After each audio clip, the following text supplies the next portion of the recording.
కృపగల యేసు ప్రభు నామంలో తండ్రి, మీ పరిశుద్ధమైన నామమును బట్టి మిమ్మల్ని స్తుతిస్తున్నాం, కీర్తించి మహింపరుస్తున్నాం. స్వామి, మీరు అద్భుతాలు చేసే దేవుడు, ఆశ్చర్యాలు చేసే దేవుడు. అయ్యా, మీరే గొప్ప కార్యాలు జరిగించమని ప్రార్థిస్తున్నాను. ఈ ఉదయకాలమందు ప్రభా, నీ వాక్యం వింటున్న ప్రతి బిడ్డ విషయము మీ పాదాల చెందబెట్టి మొరపెడుతున్నాను. బిడ్డలు మీలో స్థిరపడి బలపట్టుకు సహాయం చేయండి తండ్రి.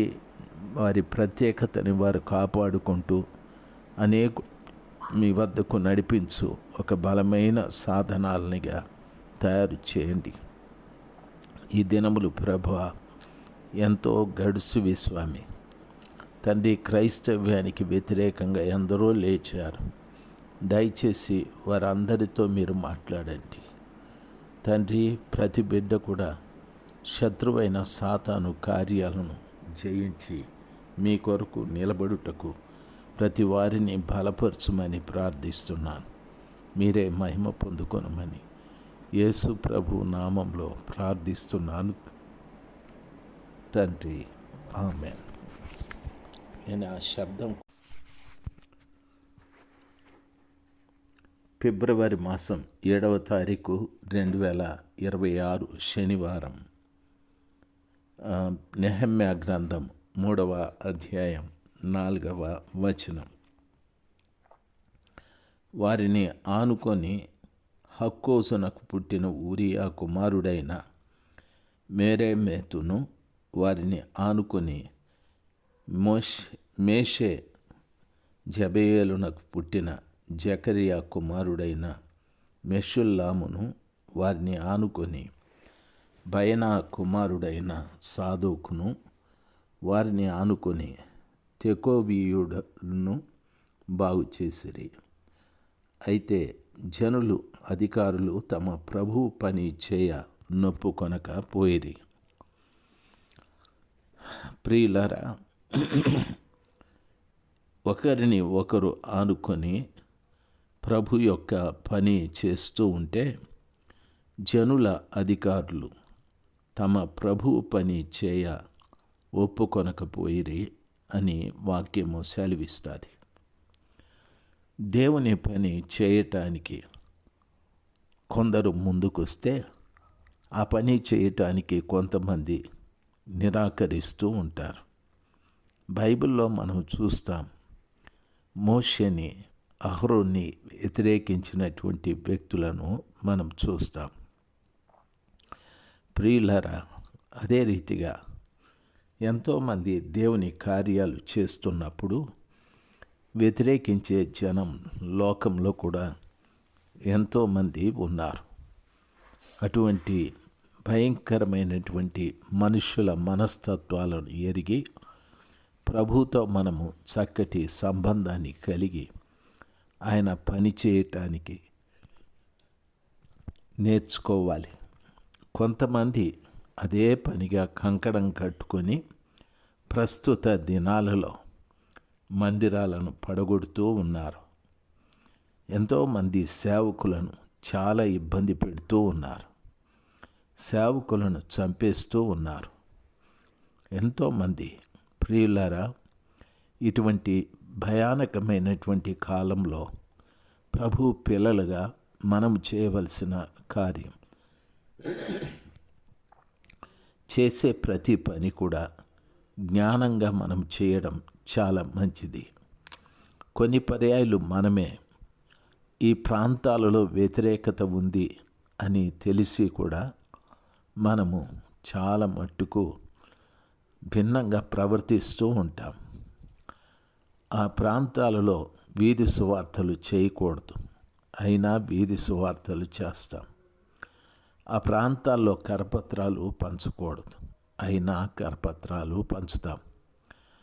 ఆ ప్రాంతాలలో మైకులు పెట్టకూడదు, అయినా హారన్స్ పెట్టి ఇబ్బంది పెడుతూ ఉంటాం. ఈ రీతిగా చేయడం వలన ప్రజలు మనకు వ్యతిరేకులు కాక అనుకూలురు ఎట్లా అవుతారు? కాబట్టి జ్ఞానంగా మనం పని చేయడం నేర్చుకోవాలి. అందుకే ప్రభుల వారు చెప్పారు, మీలో ఎవరికైనా జ్ఞానం కొదువుగా ఉంటే నన్ను అడగండి, నేను మీకు జ్ఞానం ఇస్తానని చెప్పారు. దేవుని పని చేయటానికి ధనము, బలము, జనము మాత్రమే కాదు, జ్ఞానము చాలా ప్రాముఖ్యం. ఆ జ్ఞానం ఉన్నప్పుడే సొలొమోను దేవాలయాన్ని చక్కగా నిర్మించాడు. ఆ జ్ఞానం ఉన్నప్పుడు సొలొమోను కట్టిన మందిరంలో గొడ్డలి శబ్దమైనను సుత్తె శబ్దమైనను లేదు. అన్నీ మందిరం దగ్గర కాకుండా ఎక్కడో మలవబడి అక్కడికి తీసుకొచ్చి అమర్చారు. దేవుని పని చేసేటప్పుడు సుత్తె శబ్దాలు, గొడ్డలి శబ్దాలు ఇలాంటివి ఉండకూడదు. గొడ్డలి చీల్చే స్వభావం, సుత్తె పగలగొట్టే స్వభావం.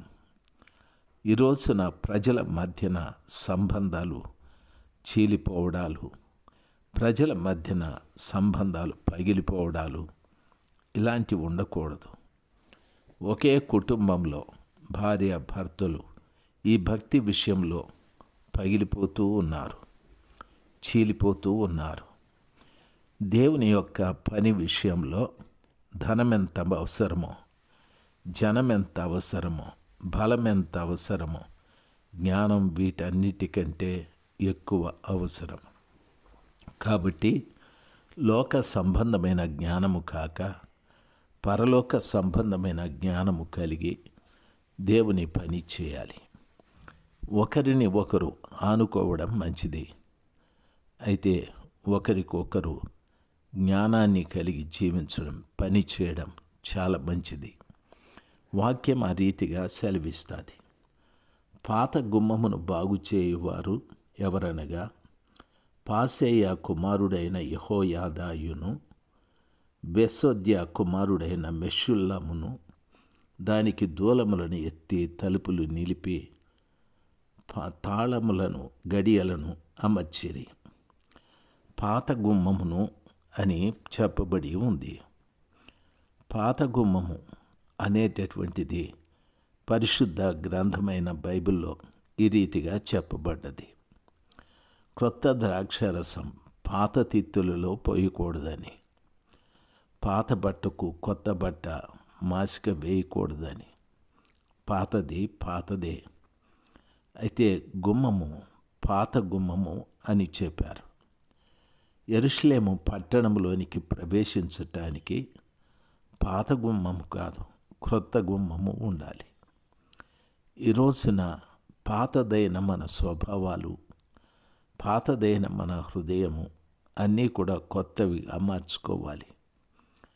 అందుకే బైబిల్ ఈ రీతిగా సెలవిస్తుంది, మనము నూతన మనస్సు కలిగి ఉండాలని, నూతన హృదయం కలిగి ఉండాలని. దేవుని వాక్యంలో నూతన హృదయం మీకు ఇచ్చేదను, నూతన మనస్సు మీకు పుట్టిస్తాను, రాతి గుండెను మీలో నుండి తీసివేసి ఆయన మాంసపు గుండెను మీకు అనుగ్రహించి నా ఆత్మను మీ అందుంచి నా ఆజ్ఞలను కట్టడలను రాసికొందునని ప్రభులు వారు సెలవిచ్చారు.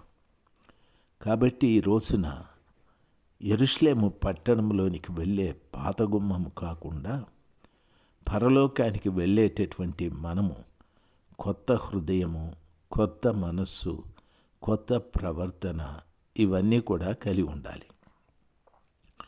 అవి మనలో ఉన్నాయో లేవో ఆలోచన చేయాలి. ప్రభా, నాకు పరలోకం ఇవ్వండి, నన్ను పరలోకంలో చేర్చుకోనండి అని ప్రభువుని అడగడం కంటే మనం, ప్రభువా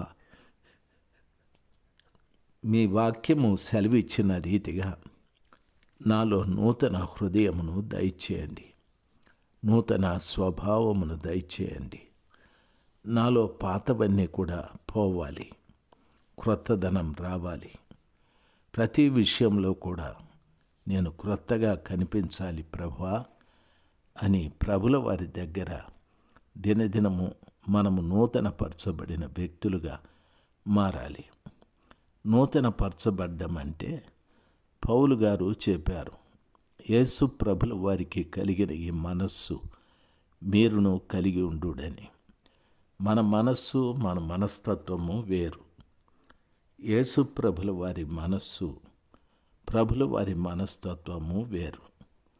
మనము క్రీస్తుతో కూడా నివసించు వారం కావాలంటే ప్రభుల వారి యొక్క ఆ మనస్సు మనం కలిగి ఉండాలి. దాన్నే కొత్త మనస్సు అని అంటారు. కాబట్టి ఈ రోజున ప్రభుని నమ్ముకున్న ప్రతి బిడ్డ ఈ రీతిగా ఆలోచించాలి. పాత గుమ్మము కాదు ప్రభా, నేను మీ కొరకు ఒక కొత్త గుమ్మముగా మారాలి. నా హృదయపు తలుపులు తెరుస్తాను, కొత్తవిగా చేయండి. నూతన హృదయం ఇవ్వండి, నూతన మనస్సును దయచేయండి. రాతి గుండెను తీసివేసి మాంసపు గుండెను ఇవ్వండి. మీ ఆత్మను నా యందుంచి మీ కట్టడలు ఆజ్ఞల్ని రాయండి, వాటిని అనుసరించువానిగా చేయండి. అంతా నూతనంగా ఉండేటట్లు కృప చూపెట్టమని ప్రభుల వారిని వేడుకొందుము గాక. ఆమెన్. 6వ వచనము పూర్తి అయిపోయాది.